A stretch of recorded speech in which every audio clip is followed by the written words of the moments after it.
Krećemo sa novom temom, paradigma ili pogled na svet. Produžavamo sa programom integracije svesti. Svako ljudsko biće, kao svesno biće, trebalo bi da ima neko shvatanje o tome gde živi, kakav je ovaj svet, kako je ovo okruženje i šta predstavlja sve ovo. Mi kao svesna bića bi trebalo da imamo neku predstavu o tome šta predstavlja ovaj svet u kojem mi postojimo. Susreli smo se sa sobom, susreli smo se sa svetom. Sada je vreme da obratimo pažnju na tu neku fundamentalnu teoriju, bazične postavke o tome šta predstavlja sve što jeste, šta predstavlja ovaj svet. Pretpostavimo da ne znamo, recimo, kako funkcioniše nešto oko nas, ne znamo kako funkcioniše, recimo, Beograd. Da li bi mogli da se snađemo, da li bi mogli uopšte da stignemo sa jednog mesta na drugo mesto, sa jedne tačke na drugu tačku i tako dalje. Ne bi mogli uopšte da bilo šta uradimo ukoliko ne znamo kako stvari funkcionišu. A paradoksalno ne postavljamo pitanja o tome šta predstavlja ovaj svet, kako funkcioniše. Ukoliko mi sami ne postavljamo sebi ta fundamentalna pitanja šta predstavljamo mi, šta predstavlja ovaj svet, onda će neko drugi da nam to nametne ili da nam to kaže, da nam to objašnjava i da nas na određeni način primorava da živimo po onome kako oni to kažu, kako oni to smatraju i tako dalje. Pre nego što krenemo da razmatramo našu teoriju o duhu, gde imamo odgovore na ta fundamentalna pitanja šta predstavlja sve što jeste ili kako smo to mi rekli svejestvo.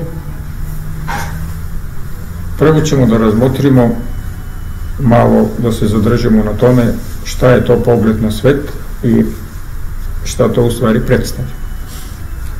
U filozofiji postoji fundamentalna disciplina nazvana ontologija.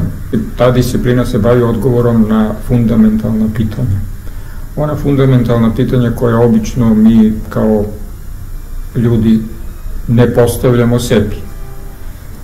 Kada govorimo o nekim stvarima i kada šta god radimo u svakodnevnom životu, mi prosto znamo da neke stvari funkcionišu tako i tako, znamo da neke stvari i pojave imaju određene osobine i ponašaju se na određeni način, mi radimo određene stvari, dešavaju se različiti procesi, međutim ne postavljamo ona fundamentalna pitanja, recimo kako funkcioniše, ajde to odgovaramo, međutim šta, zašto? Ta fundamentalna pitanja šta i zašto, to su ta osnovna pitanja u ontologiji. Šta predstavlja nešto? Šta predstavlja ljudsko biće? Šta predstavlja bilo koji entitet, bilo koja pojava? Kada postavimo to pitanje, neminovno ćemo tako u nizu asocijacija ili silogizama doći do tog izvornog pitanja šta predstavlja sve što jeste. Onda sledeće pitanje je zašto? Zašto postoji ovaj svet? Ili prosto, evo da krenemo od sebe, zašto postojim ja? Mislim, svako za sebe da postavi to pitanje. Zašto postoji ljudsko biće? Zašto postoje ostala bića na ovoj planeti? Kakva je interakcija?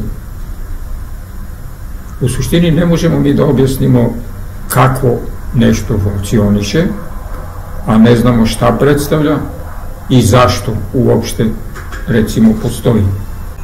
Kao što znamo, savremena nauka i tehnologija se bazira na tome, pa ajde i medicina, se bazira na tome što postoje određene procedure, postoje određene tehnike, načini, metodologije kako se nešto radi.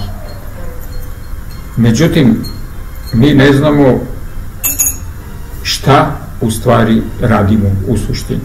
Evo, zamislite, recimo čovjek radi različite eksperimente sa genima, radi evo taj takozvani genetski inženjering, a ne bi mogli da kažemo šta u stvari geni predstavljaju, ajde to kako, do izvesnog stepena možemo da kažemo kako, a ne znamo zašto je to tako. Isto to može da se primjeni na ostale, recimo, fiziološke funkcije u našem organizmu. Medicina deluje tako što mahom tretira simptome, tretira posledice, kliničke takozvane manifestacije. Međutim, da bi se to tako radilo, da bi se kvalitetno postigao taj proces ozdravljenja ili još bolje, kako mi kažemo, isceljenja, odnosno samo isceljenja, treba da znamo kako čovjek funkcioniše i zašto nastaje bolest. Mi to ne znamo i uopšte ne obraćamo pažnju na to i to nam nije bitno. Recimo, prave neki ljudi eksperimente sa atomskom energijom, a mi ne znamo šta se u stvari dešava i šta u stvari predstavlja ta atomska energija. Prilikom takozvanog cepanja atoma i oslobađanja te ogromne energije dešava se strašna degradacija. Strašna destrukcija se dešava i tom prilikom se pokreće jedan proces nesagledivo štetnih posledica koje jednostavno ne možemo uopšte da predvidimo. Krećemo od onoga šta je korisno, šta funkcioniše, ali mi ne znamo zašto je to tako i koliko to u stvari, koliko će to da traje, kakve ima dalekosežne posledice. Bitno je u trenutku da to bude korisno, u trenutku da to funkcioniše. Međutim, šta će od toga biti kasnije, to uopšte nam nije važno. Kada se malo dublje zamislimo, mi praktično ne znamo šta radimo. Ova naša savremena civilizacija, uključujući celokupnu nauku, tehnologiju, biologiju, medicinu, vojnu industriju, takozvanu, mi ne znamo šta radimo. Mi nemamo pojma šta radimo. Nemamo pojma šta se dešava i koje su te posledice od tih naših delatnosti. Utičemo na celokupni živi svet sa hibridima, sad već i sa genetskim tim manipulacijama, utičemo na celokupni živi svet na načine koje jednostavno ne možemo uopšte da pretpostavimo koje će biti posledice i šta će se sve dešavati. Utičemo na klimu. Evo, dešavaju se evidentno različite uticaje na atmosferu, postoji to takozvano zaprašivanje. Utiče se na životinjske vrste, na biljne vrste, geometrijskom progresijom nestaju biljne vrste, nestaju životinjske vrste po čitavoj planeti, uništavaju se šume, a uopšte ne znamo kakve su posledice od svega toga. Tako da, zaključak do kojeg možemo s pravom da dođemo jeste: mi uopšte ne znamo šta radimo. Prema tome, ajde da se vratimo na ovu našu osnovnu temu. Šta predstavlja ovaj svet? Šta predstavlja sve što jeste? U filozofiji i, ajde da kažemo, nauci uopšte, postoje dva osnovna pravca, kako bi se reklo, koje se baziraju na to da li je primarna takozvana materija ili je primaran duh, odnosno ideja. Tako da ta dva osnovna pravca su takozvani idealizam i materializam. Međutim, savremena nauka sve manje ima pojma o tome šta u stvari predstavlja materija i paradoksalno, ali savremena fizika, teoretska fizika, kvantna mehanika je došla do toga da materija uopšte nije nešto čvrsto, nije nešto opipljivo, nije nešto tako mehaničko i jednostavno materija u samoj sebi ima jedan ogroman prazan prostor. Recimo uzmite atom. Atom je sastavljen od jedra i od oblaka elektrona koji se kreće oko jedra. U jedru je masa atoma, elektroni imaju neku beznačajnu masu, međutim bez elektrona jednostavno atom nije atom. Kada određeni broj elektrona, jedan elektron napusti recimo atom ili na neki način neki drugi elektron uleti ili spoji se sa atomom, onda nastaje nešto drugo, nije to taj isti atom. Tako se spajaju, tako se stvaraju molekule, tako se stvaraju jedinjenja i tako se stvaraju ti takozvani izotopi, ioni i tako dalje. Taj elektron ima beznačajnu masu u odnosu na jedro. U jedru su, kao što znamo, protoni i neutroni. Sad, taj oblak elektrona, evo zamislite na primjer jedan stadion i na sredini stadiona zabolite jednu čiodicu, sićušnu čiodu. Šta mislite? Gde se kreću elektroni?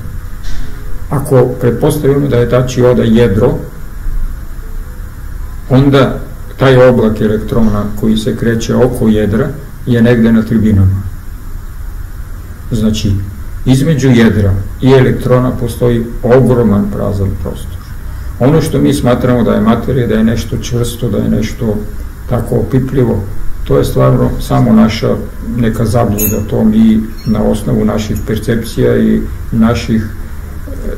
naše interakcije sa tim drugim entitetima, to tako praktično doživljavamo.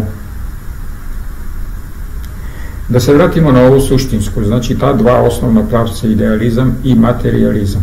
Materializam smatra da je materija primarna, a da je ideja sekundarna, odnosno duh proističe od materije. To je uglavnom ono shvatanje koje je na neki način po inerciji prihvaćeno od takozvane mainstream nauke i primenjeno i na tim takozvanim društvenim naukama, pre svega je primenjeno na medicini.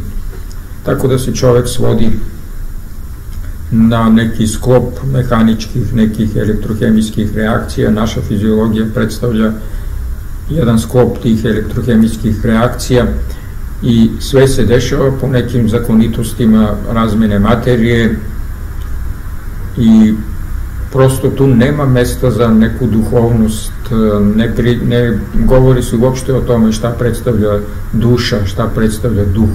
Evo, pokušava se recimo da se naše emocije objasne kao posledica nekih elektrohemijskih aktivnosti u našem mozgu, pa na bazi toga su dizajnirane neke supstance koje deluju na to da se inhibiraju određeni neurotransmiteri, hormoni ili da se podstiču, da se stvaraju određene takve supstance na osnovu čega se mi osjećamo bolje, gore i tako dalje. Međutim, to je toliko pogubno, to je, mislim, ne znam, kao da se drogiramo, kao da koristimo alkohol i neke druge halucinogene supstance. To možda deluje trenutno, ali to ne može da deluje, mislim, nekako temeljnije, dublje i da deluje onako blagotvorno u pravom smislu te reči. Zašto je to tako? To je tako zbog toga što mi uopšte ne obraćamo pažnju, mislim, ne pokušavamo da objašnjavamo i da odgovorimo na ta fundamentalna pitanja zašto. Zašto se nešto dešava i šta u stvari to nešto predstavlja. Idealizam se bazira na tome da je primaran duh, odnosno ideja, apsolut i tako dalje. Sada već u ovim našim savremenim savremenom vremenu više nije tako baš, zato što recimo uzmite teoretsku fiziku, kvantnu mehaniku, pa i mikrobiologiju, pa recimo evo epigenetiku, pa i genetiku u velikoj meri. Kada se posmatraju te njihove tvrdnje i ti njihovi zaključci i tako dalje, to u stvari je čista filozofija. Tu nema nekog egzaktnog osnova, krećući od one teorije, recimo Big Bang, kako bi to moglo da se praktično eksperimentalno potvrdi, nikako. Kako bi moglo da se potvrdi nekim posmatranjem, isto tako nikako. Znači, prosto se traže neke pojave kao, ne znam, pozadinski šum, kao nešto tamo, neke vibracije, kao neki pomaci i tako dalje, i to se tumači kao dokaz da je ta teorija validna. Uzmimo recimo Einsteinovu teoriju relativiteta, to je mnogo više filozofija nego nauka. Zašto? Zato što tu nema eksperimenata, on se bavio sa takozvanim zamišljenim eksperimentima. Kada smo kod toga, ta takozvana egzaktna nauka koja se bazira na eksperimentima, treba da shvatimo da ne postoji u prirodi i ne može postojati događaj koji može da se reproducira tako što će da se ponovi isti događaj. Ne mogu da postoje isti uslovi. Tako da koliko god bili kontrolisani uslovi u jednom takozvanom eksperimentu, ti uslovi ne mogu da budu identični kao što su bili prethodno. Tako da svi rezultati se svode na neku, u suštini, statistiku. To kvantna mehanika sasvim jasno pokazuje i dokazuje.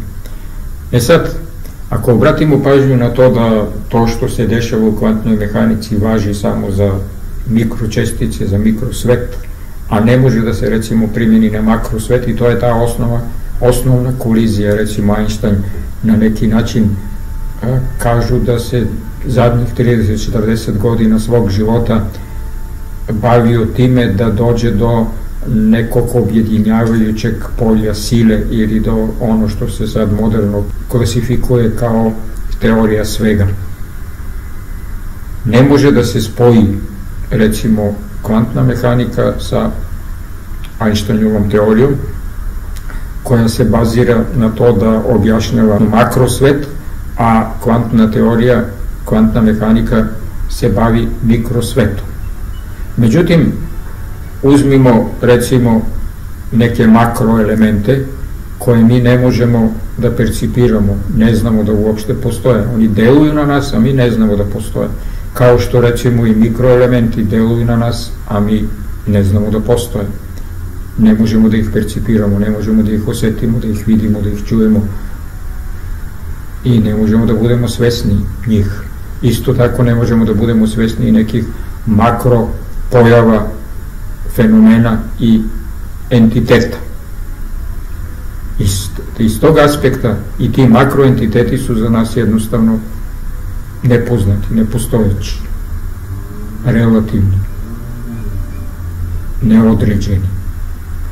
Tako da taj princip neodređenosti postoji, može da se kaže, i u makrosvetu, isto kao što postoji i u mikrosvetu. Mogli bi da kažemo da osnovni pogledi na svet su, evo, na bazi toga što smo rekli, materializam i idealizam, može da se svede na religiozni pogled na svet i onaj takozvani naučni ili materialistički pogled na svet koji prelazi u ateizam. Kada govorimo o tome, mi imamo neki utisak i podrazumevamo da recimo naučnici koji se bave egzaktnim naukama kao što je fizika, hemija, biologija, mikrobiologija i tako dalje, da su oni po defaultu materijalisti i ateisti. Međutim, većina tih naučnika, čak i onih koji sada postoje, savremeni su religiozni ljudi. Svi veliki naučnici u prošlosti su bili duboko religiozni ljudi, sa tom razlikom što, pa evo i Tesla recimo, sa tom razlikom što nisu pripadali recimo određenoj religiji, nisu pripadali određenoj religioznoj zajednici. Međutim, oni su bili religiozni ljudi u smislu toga što su tvrdili da postoje najveći kvantni, recimo ovi takozvani fizičari, najveći autoriteti, tvrde da postoji neka kreativna sila koja stvara i održava ovaj svet.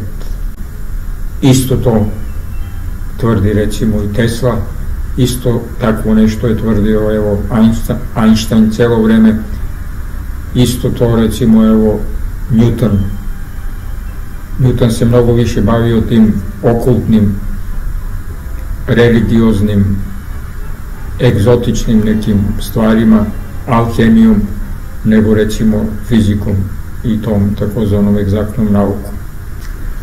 Ono što je paradoksalno, mi smo danas došli do toliko sofisticiranih naučnih metodologija, praksi, otkrića, tehnologija se je razvila u tolikoj meri da mi bukvalno možemo da uđemo u sve dublje i dublje slojeve u mikrosmislu onoga kako ovaj svet funkcioniše, šta se dešava na molekularnom nivou, šta se dešava unutra u našem recimo organizmu ili u živom organizmu uopšte, kakvi su ti procesi u stvari. Mi možemo da vidimo kako naš mozak funkcioniše, kako se kreće naša krv i šta se dešava. Međutim, što više ulazimo dublje i dublje, to više dolazimo do tog frapantnog zaključka da se jednostavno pitamo kako je uopšte moguće da ovako nešto postoji. Kako je uopšte moguće da ovako nešto funkcioniše? Kako je uopšte moguće da je to tako stvoreno da jednostavno je toliko miniciozno, precizno, harmonično, usklađeno, da jednostavno moraš da dođeš do tog zaključka da to nije moguće da postoji onako nekako samo od sebe, bez veze, slučajno. Tako da moramo da dođemo do zaključka da sve to funkcioniše na neki određeni način, po nečemu. Neko postavlja taj matriks na osnovu čega sve funkcioniše. Recimo, postoje prirodni zakoni, jel tako? I sad mi kao nauka, kao naučnici otkrivamo raznorazne prirodne zakonitosti, otkrivamo raznorazne stvari. Mi samo otkrivamo, mi ne stvaramo prirodne zakone.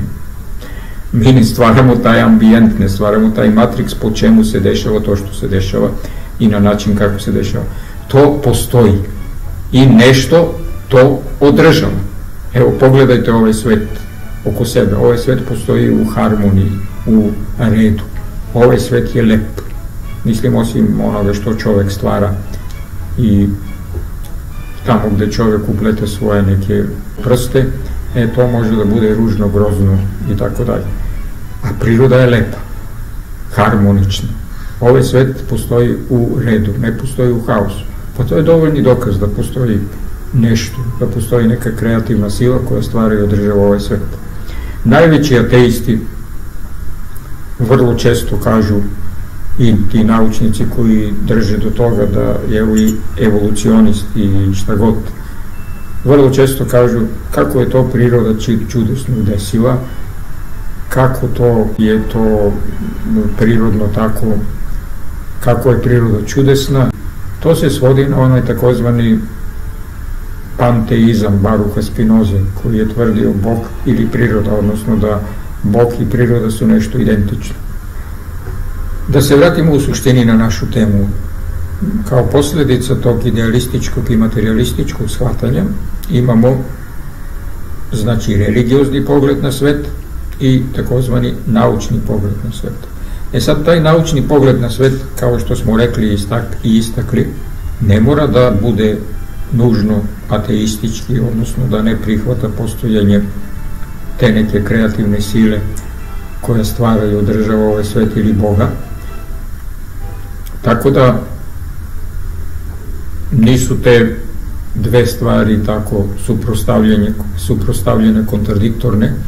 Međutim, mi kao svesni ljudi treba da prihvatimo da li ćemo da se priklonimo određenoj religiji, određenom pogledu na svet.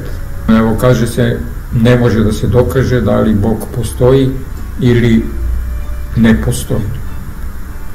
Međutim, ja bih rekao, evo recimo u savremenoj nauci, u kvantnoj mehanici, ne detektiraju se te mikročestice na način da se tačno recimo uhvati gde je elektron i one druge mikročestice kojih ima sada ne znam koliko, 200-300 različitih. Međutim, na osnovu neke postavljene teorije i na osnovu nečega što se pretpostavlja kako bi se ta mikročestica recimo trebalo da ponaša, znači na osnovu određenih efekata koje prisustvo te čestice treba da izvrši na druge čestice ili na okolnu tu sredinu, i to je znači dokaz da ta čestica postoji.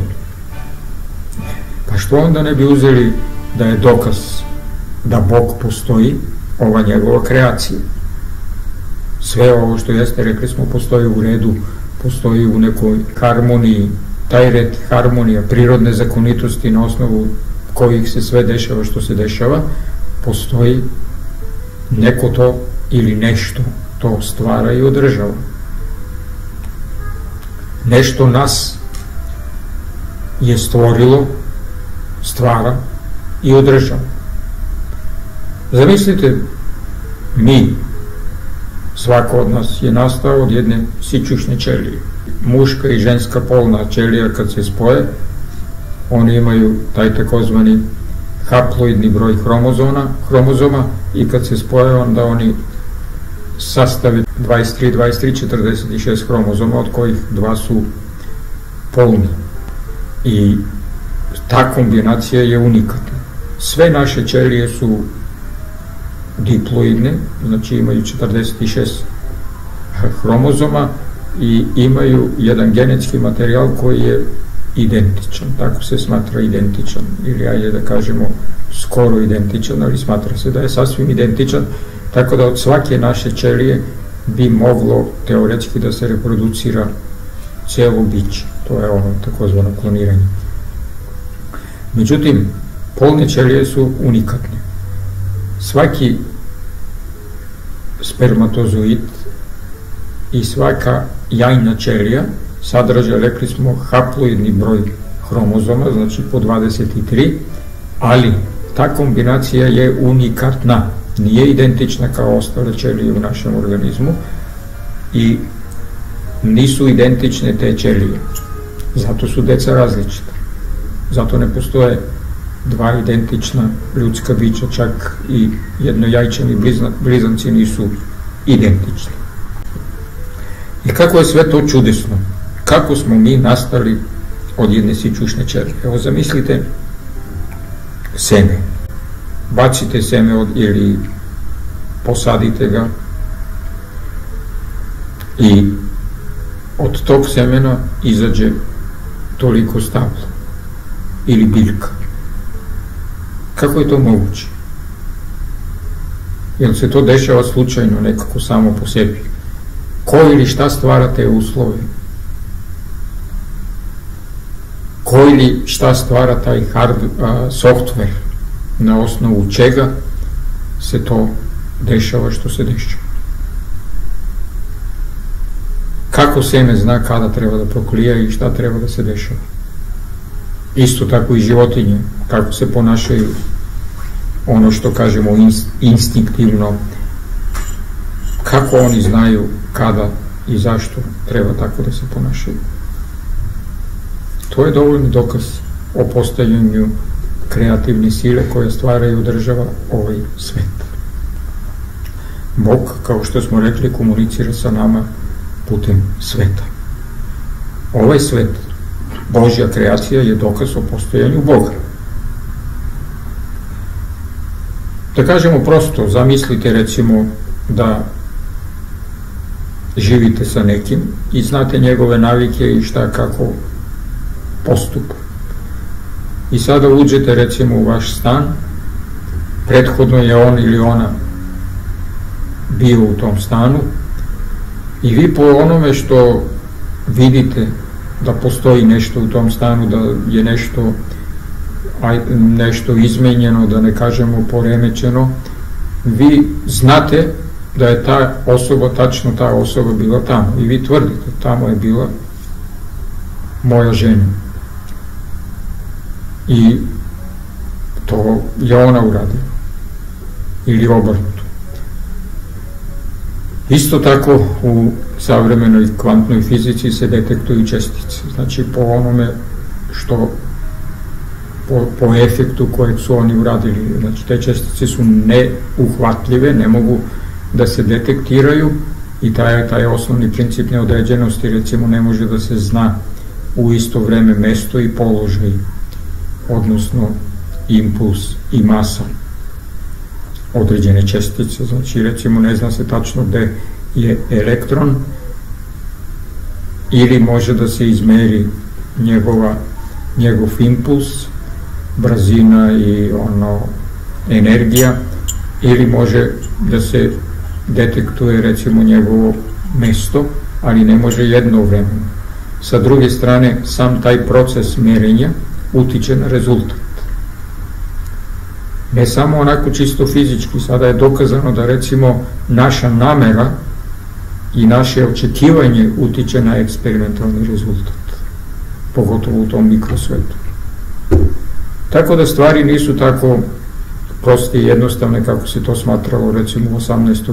veku u vremenu prosvetiteljstva, kada je postojala ta euforija i nastao taj takozvani mehanistički materializam, kada se smatralo da sve može da se objasni logički, da sve proističe jedno od drugog i ono što mi ne znamo, to ne znamo zato što još uvek nismo došli do toga i nismo uspeli da to objasnimo. Inače sve može da se objasni kada će da dođe vreme.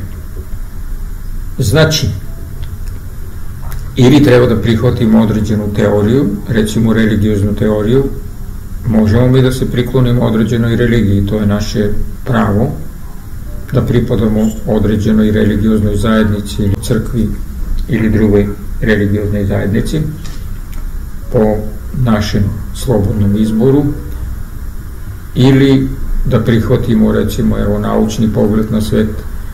Međutim, i da prihvatimo naučni pogled na svet, recimo najveći ateisti ipak veruju u sebe, veruju u neke prirodne zakonitosti, veruju, mislim, bez vere jednostavno je iluzorno uopšte da postoji.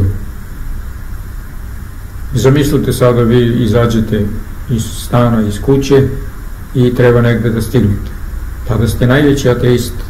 Ako vi ne verujete da ćete da stignete, i onda kad se vraćate kući, ako vi ne verujete da ćete zateći kući nekoga ili svoj stan ili tako nešto, ako vi ne verujete da će vaš auto da vas odveze, doveze i tako dalje, ako ne verujete u sebe, jednostavno je besmisleno, ne bi nigde krenuli, ne bi ništa mogli da uradite,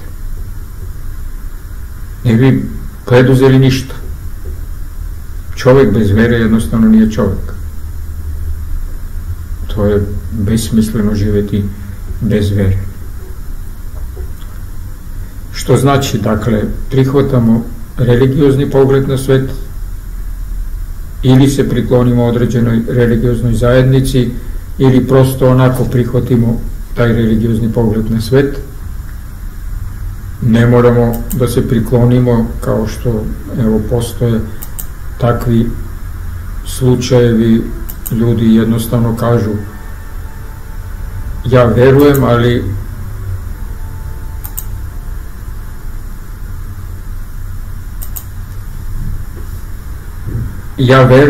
ali ne pripadam određenoj religiji, ne praktikuje religiju, da se tako kaže, praktično, kao što to rade vernici koji pripadaju određenoj crkvi ili drugoj religioznoj zajednici. Ili treba da prihvatimo određeni pogled na svet, bio taj ateistički, teistički, religiozni, ili treba da stvorimo neki svoj pogled na svet. Međutim, mi kao svesna bića ne možemo da živimo kao pile u magli. Ne možemo i ne treba da živimo kao neka bića koje ne znaju ni šta predstavljaju, ni gde se nalaze, ni zašto se dešava to što se dešava. Sada, da pređemo na našu teoriju. Ovaj program integracije svesti i sve što se dešava u našem programu iscelenja, sve je bazirano na toj našoj teoriji o duhu.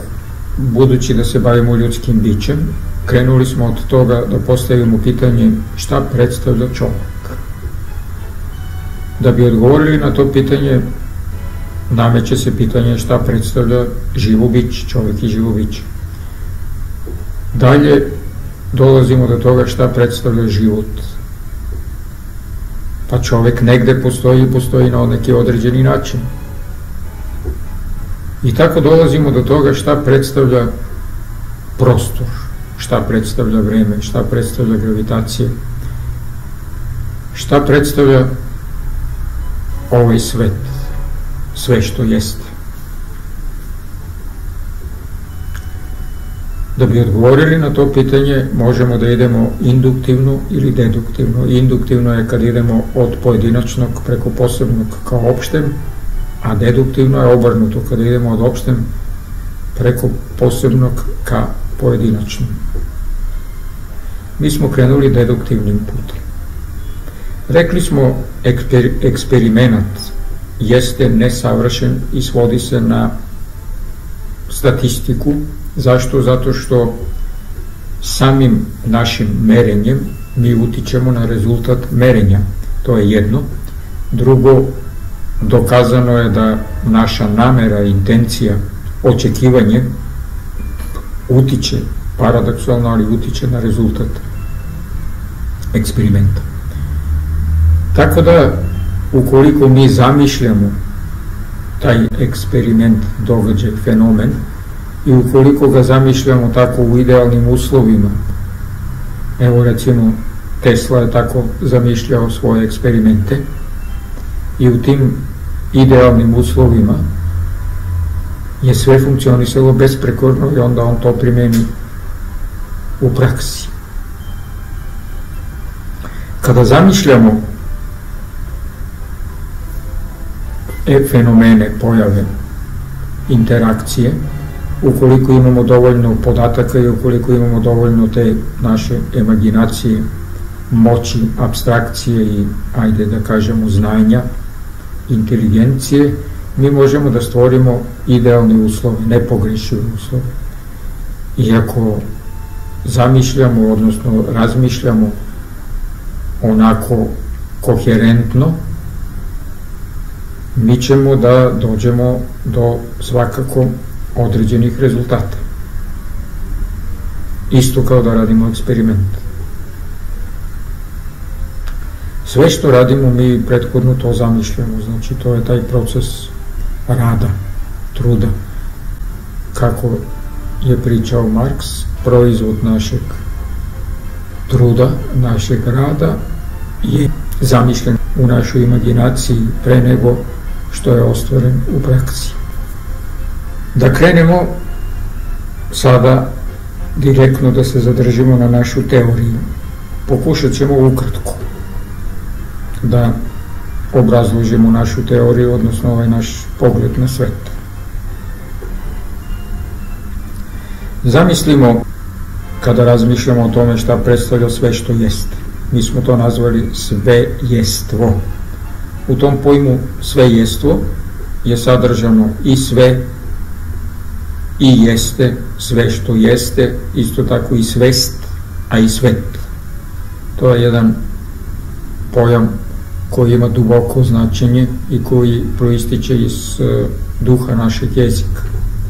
U onoj našoj prvoj knjizi Dodir duha, gdje je predstavljena ta teorija, smo koristili pojam bitak u skladu sa nemačkom klasičnom filozofijom, ali smatramo da ovaj pojam svejestvo je mnogo adekvatniji. Znači, zamislimo jedan entitet koji je sve što jeste. Sve što se može zamisliti.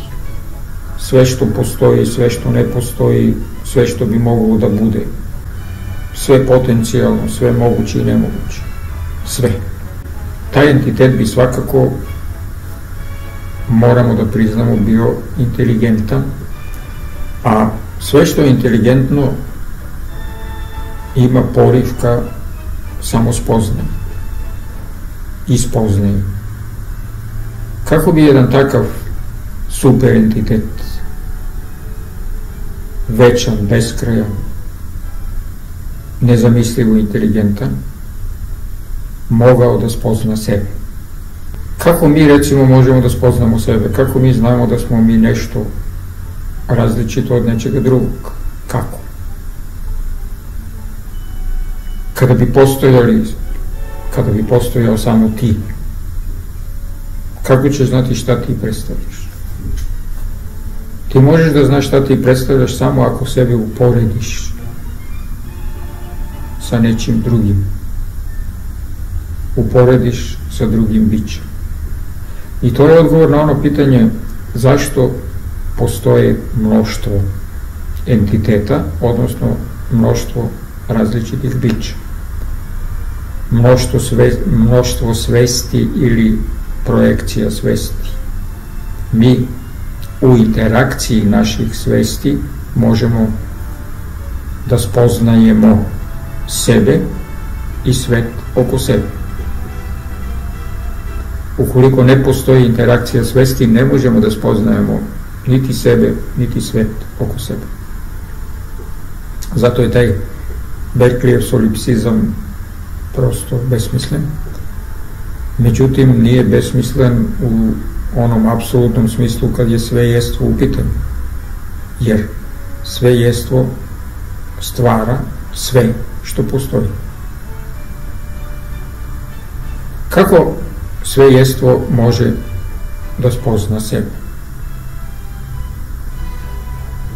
Kada ne može sebe ni sa čim da uporedi, ne postoji ništa drugo osim njega. Ništa nije izvan njega i ništa nije različito od njega. Kako? Tako što će da krene taj proces kreativnosti, kreacije. Inteligencija podrazumeva kreativnost. Svejestvo stvara svoju različitost. Tako počinje ta igra. Igra svejestva u funkciji spoznaje sebe, odnosno samo spoznaje. To znači da sve što postoji, postoji kao posljedica ili zbog tog poriva, težnje, namere svejestva ka sopstvenoj spoznaji. Zbog toga postojimo i mi. To ćemo da dođemo do toga. Svejestvo stvara svoju različitost tako što ta različitost je njegova kreacija. Da bi se pokrenuo taj proces samospoznaje. A u funkciji podsticanja, stvaranja i održavanja života koji će da dovede do toga da se kreiraju, da nastanu samosvesna, savesna i kreativna bića koji imaju moć kreativnosti i moć spoznaje i preko kojih će to svejestvo da spoznaje sebe. Znači, svejestvo stvara nejestvo, svoju različitost.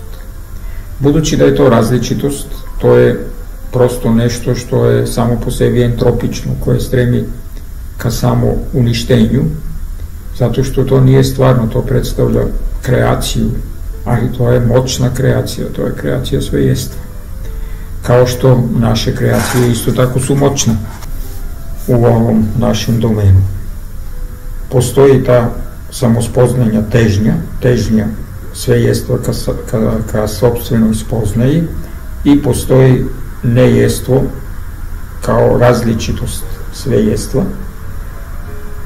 Da bi se to dvojstvo održalo, budući da nejestvo stremi ka entropiji, ka samouništenju, kao nešto što je iluzorno, nije stvarno, svejestvo kreira treći element. Taj treći element jeste autoharmonizujuća sila, koja održava to dvojstvo kreativne težnje i ove entropične prirode nejestva. I tako sve što postoji kao trojstvo. Kažemo da je jedino sve jestvo jedinstvo, sve ostalo je trojstvo. Tako svi entiteti u beskrajnom mikro i makro talasno-sferičnom mnoštvu predstavljaju trojstvo. U tom smislu ništa nije nastalo i ništa nije prestalo. Sve je u procesu transformacije. Sve jestvo je beskrajno i večno, i svi entiteti koji postoje kao trojstvo, da tako kažemo, u njemu, postoje u stalnoj transformaciji, u stalnoj promeni. Ta transformacija je u stvari vreme, to ćemo da objasnimo. Znači, kreativna težnja ka samospoznaji, nejestvo kao različitost i autoharmonizujuća sila. To se daje u našoj spoznaji i u tom procesu realizacije, odnosno stvaranja beskrajnog i večnog, kao što smo rekli, talasno-sferičnog mnoštva, transformiše, pogotovo, evo mi to tako percipiramo, kao materija, energija i kreativna sila, autoharmonizujuća sila. Ta autoharmonizujuća sila je, nazvali smo je, Sveti Duh ili sve svest, koja prožima sve što jeste. Postoji u svakom entitetu, a postoji i uopšte u beskrajnom i večnom mnoštvu entiteta, u mikru i makru. Ovaj svet je beskrajan i u mikru i u makro smislu, ali talasno-sferično beskrajan. Tako da mi ne upotrebljavamo pojam polje, nego upotrebljavamo pojam sfera, mada i taj pojam nije baš adekvatan, zato što to nije čista sfera, nego je to sfera koja fluktuira, nekada izražena manje, nekada izražena više, znači pulsira pod dejstvom te autoharmonizacije ili osnovne one namere svejestva ka samospoznaju. Tako se producira materija. Materija je ta iluzorna kreacija. To u stvari nejestvo. Energija je u stvari ta kreativna težnja ka samospoznaju. A kreativna sila se transformiše u gravitaciju. Gravitacija je u stvari to za čim su tragali, za čim je tragao recimo Einstein i svi ovi naučnici koji idu za tim da pronađu nešto što predstavlja objedinjujuće takozvano polje sila. Rekli smo, mi ne koristimo polje, nego koristimo sferu. Gravitacija je sve prisutna, deluje trenutno, postoji u svakom entitetu i postoji uopšte u svejestvu. Pritom svaki entitet postoji u nekom drugom entitetu i tako dalje, beskrajno recimo u makro, a isto tako i u mikro. I tu nema kraja. Tako se stvara beskrajno i večno talasno-sferično mnoštvo i svaki entitet je trojstvo materije, energije i sile. odnosno gravitacije. Gravitacija je u stvari sveti duh ili sve svest koja prožima sve što jest, prožima svaki entitet i putem tog duha, odnosno svesti, sve svesti, mi smo u kontaktu sa drugim entitetima, sa svetom i sa nadsvešću, sa sve svešću, sa sve jestvom. Naš duh, naša sfera duha je beskrajna i večna, božanska.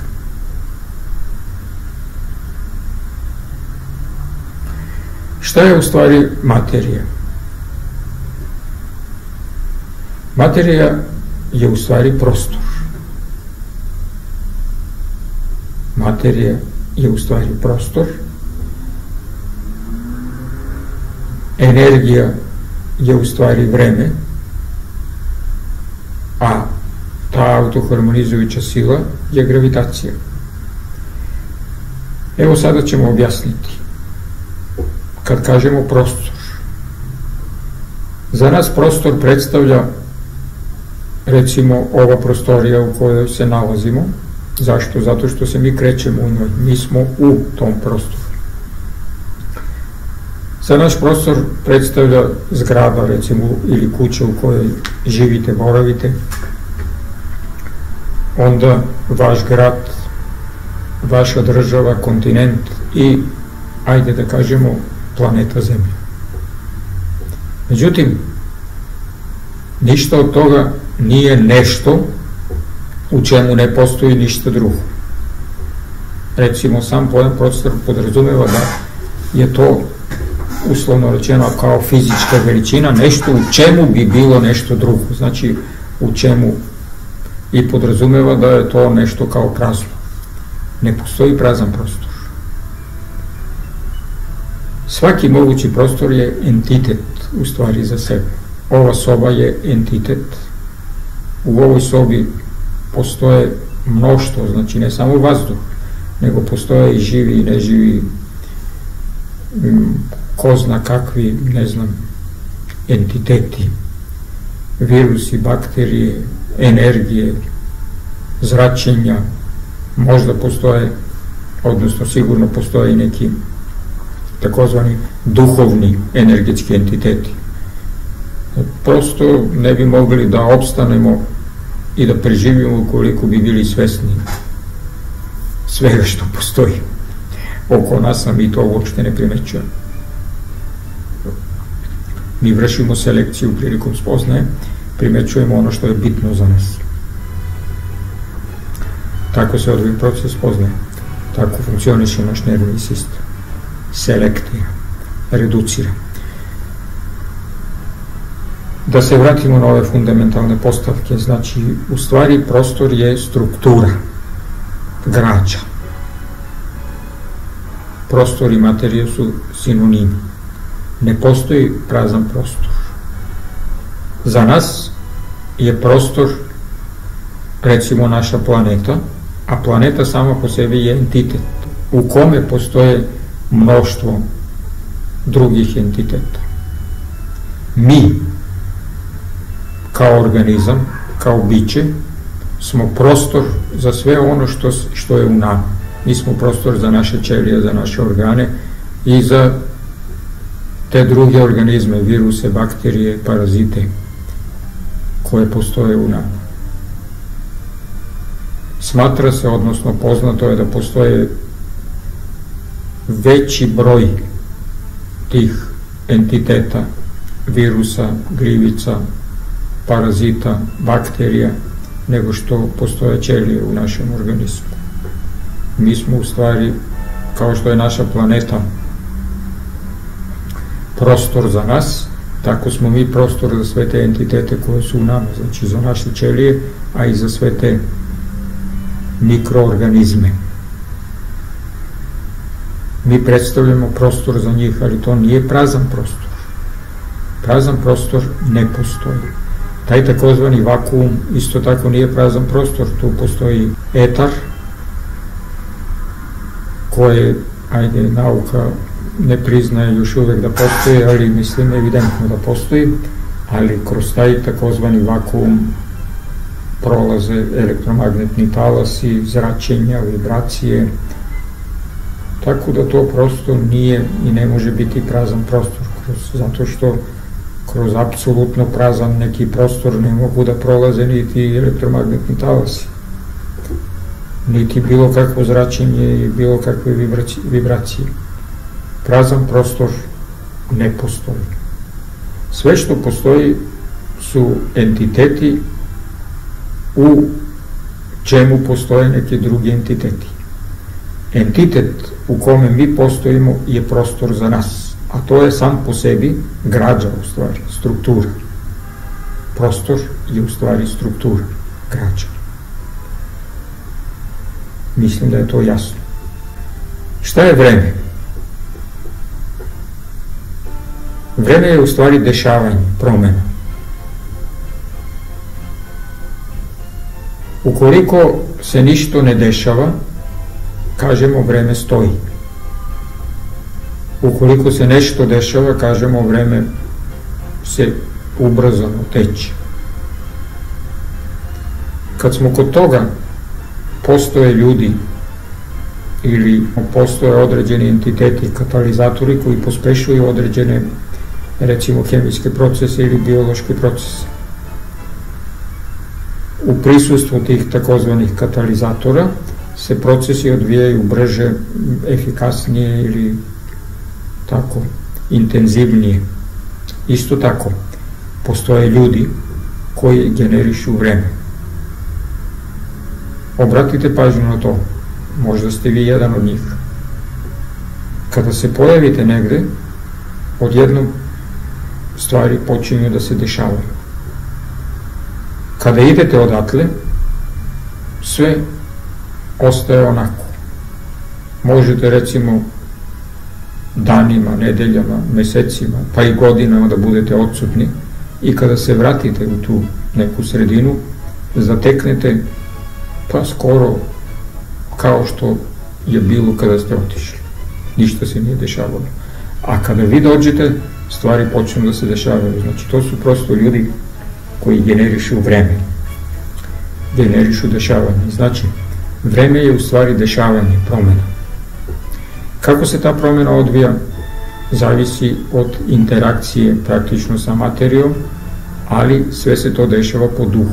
Duh je, znači, softver ili sve svest. Softver,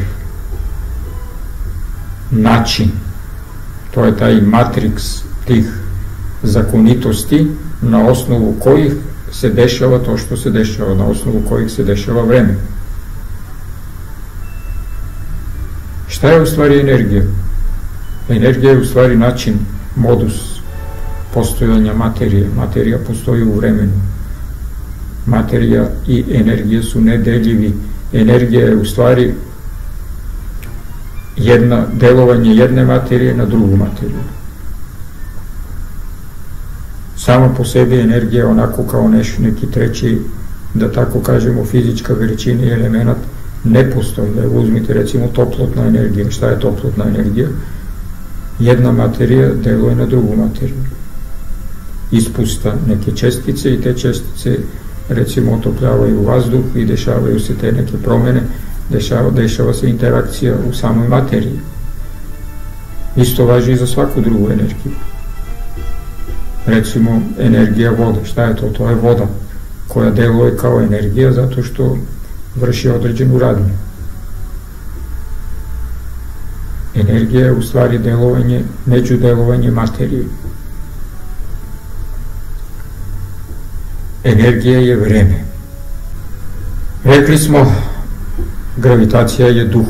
Gravitacija je u stvari sve prisutna autoharmonizujuća sila koja održava dvojstvo. Znači, ta autoharmonizujuća sila postoji u svakom entitetu.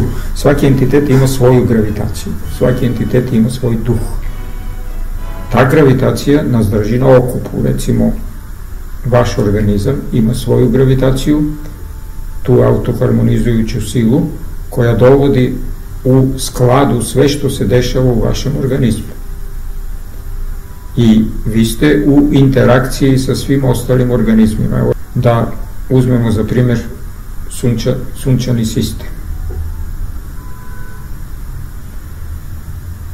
To je jedan vrlo složeni sistem. Tu se okreću planete, ne okreću se onako kako su predstavljene po nekim strogim putanjama, nego to je, mislim, jeste da se kreću gore dole po nekim određenim putanjama, ali nije to onako prstenasto. Nego se isprepliču ti putevi. I kako je to čudesno sve usklađeno, neverovatno. Zašto Zemlja ne pada na Sunce? Sve planete u sunčanom sistemu su negde 0,137% celokupne mase. 0,137% od mase Sunca. Znači koliko je Sunce ogromno. A zamislite, postoje ogromne planete kao što su Jupiter, Saturn. Mnogo veće, nezamislivo veće od Zemlje. Zašto Zemlja ne pada na Sunce, recimo ako Sunce ima nezamislivu gravitaciju, nezamislivo veliku gravitaciju u odnosu na Zemlju, a pritom Sunce predstavlja jedna od manjih zvezdi. Zašto? Zato što Zemlja isto tako ima svoju gravitaciju. Znači, Zemlja se kreće na određenoj daljini u odnosu na Sunce i Zemlju drži ta putanja, to kretanje oko Sunca na određenoj brzini.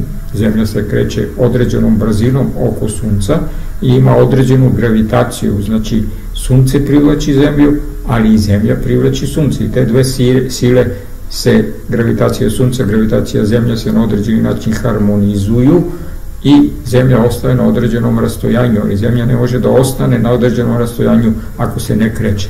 Zato se ona kreće, okreće se oko sebe i okreće se oko Sunca na određenoj razdaljini i određenom brzinom. Tačno, preciznom brzinom. Zamislite sada kada bi se kretala sporije ili kada bi se kretala brže, ne bi mogla da opstane. I svo to kretanje je usklađeno i sa svim ostalim planetama i sve je to u nekoj harmoniji. To je harmonija božanskih sfera. Kada bi Zemlja bila malo dalje od Sunca u tim astronomskim razmerima, to je nezamislivo malo, jednostavno bi bilo toliko hladno da bi sve bilo zaleđeno. Kada bi bila malo bliže, bilo bi toliko toplo da bi sve isparilo. Zemlja se nalazi na tačno određenoj razdaljini od Sunca i ta razdaljina je neki opsek, tako kao frekventni opsek od do. I u taj opsek se ona kreće i oko sebe i oko Sunca i zbog toga uopšte je moguće da opstane i kao planeta i da opstane život na njoj. Koliko je to precizno i miniciozno tako besprekorno funkcioniše. I sad mi da pretpostavimo da je to tako onako bez veze, samo od sebe se uskladilo, mislim. To jednostavno treba da budemo infantilni, glupi, da tako nešto uopšte prihvatimo kao mogućnost. Ja mislim da smo objasnili šta predstavlja prostor. Prostor je znači grad, materija.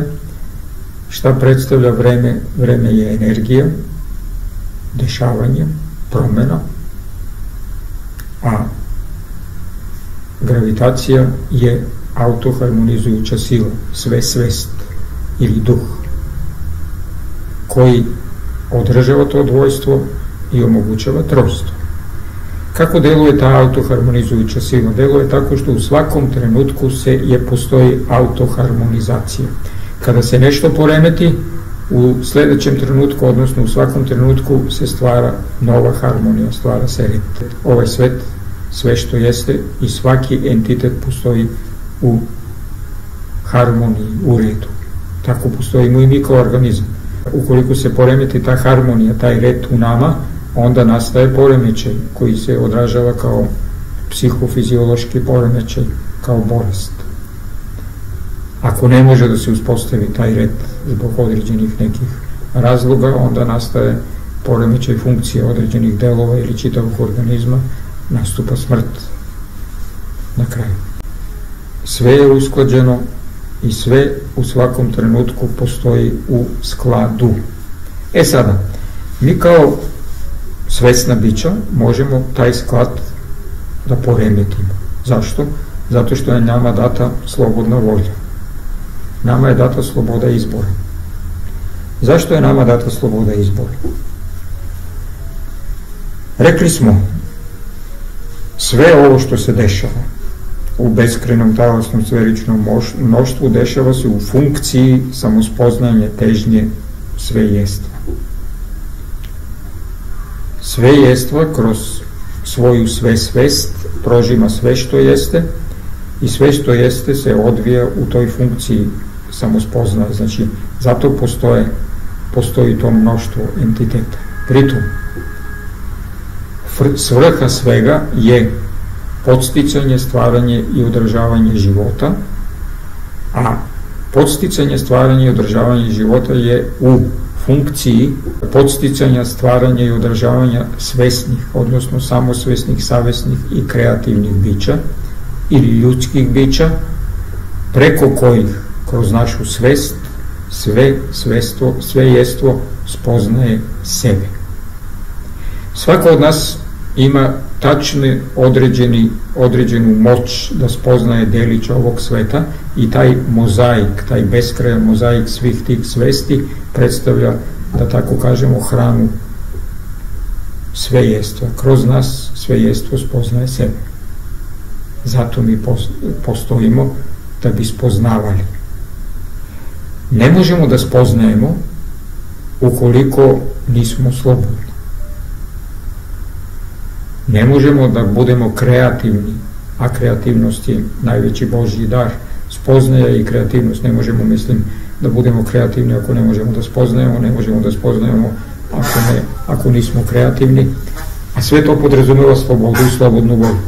Zato ograničavanje ljudske slobode je najveće zlo, najveći greh.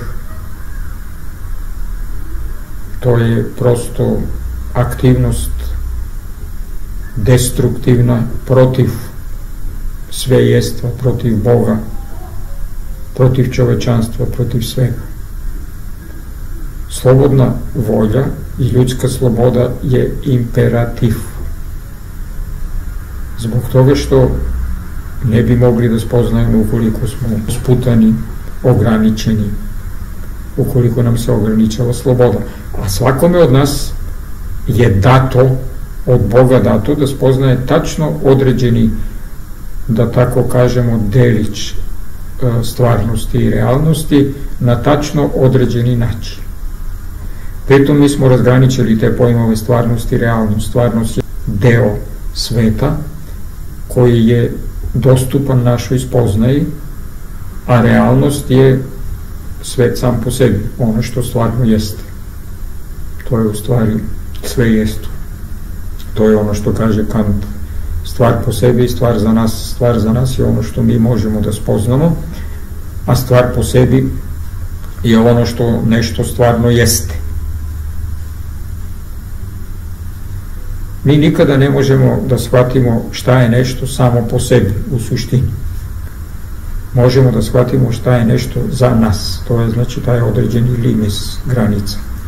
Možemo da se približavamo toj granici, beskrajno da se približavamo sve više i više, ali ne možemo da spoznamo šta je. Sad, u određenim stanjima svesti, ukoliko postignemo stanje svesti, postignemo stanje samosvesti i onda preko toga stignemo do stanja nadsvesti i stopimo se sa sve svešću, onda mi smo u toj duhovnoj sferi na talasima duha, na talasima sve svesti, za nas nema granica.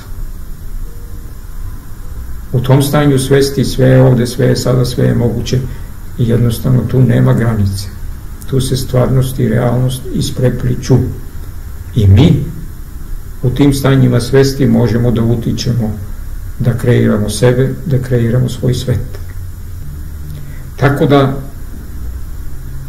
Ljudska spoznaja, ljudska svest u stvari nema granice. I sve što postoji je u stvari svest. Svest. Jedino svest postoji. Ništa ne postoji izvan svesti. Ovi takozvani neživi entiteti su u funkciji živih entiteta. Neživa priroda je u funkciji žive prirode. Mi smo razdvojili takozvanu vitalnu energiju i nevitalnu energiju. Nevitalna energija je energija ili vreme takozvanih neživih entiteta, a vitalna energija je vreme ili energija živih entiteta. Neživi entiteti i nevitalna energija su u funkciji podsticanja, stvaranja i održavanja života. U stvari neživa priroda je hrana i ambijent za živu prirodu. Zato što živa priroda rađa nas. Samosvesna, savesna i kreativna bića. Preko naše svesti Bog ili svejestvo spoznaje sebe. Iz tih razloga treba da shvatimo da smo mi moćna bića. Mi imamo moć. Ukoliko postignemo tu svoju autoharmonizaciju, ukoliko preko stajanja svesti dostignemo stajanje samosvesti, postanemo svesni sebe, svoje celovitosti, svoje strukture, svoje suštine, pređemo u stajanje nadsvesti, to je sfera koja obuhvata sferu samosvesti. Ukoliko se stopimo sa sve svešću, onda mi smo se stopili sa beskrajom i večnošću, sa Bogom. Tako, dragi moji, sve je to objašnjeno preciznije u našoj knjizi Dodir duha. Dalje nismo se zadržali na taj proces regenezis, to je objašnjeno u našoj knjizi Regenezis. Regenezis je univerzalni i večni, dinamično sinergični, mogli bismo da kažemo dijalektički proces između nevitala i univitala, odnosno između nežive i žive prirode, u funkciji podsticanja, stvaranja i održavanja života.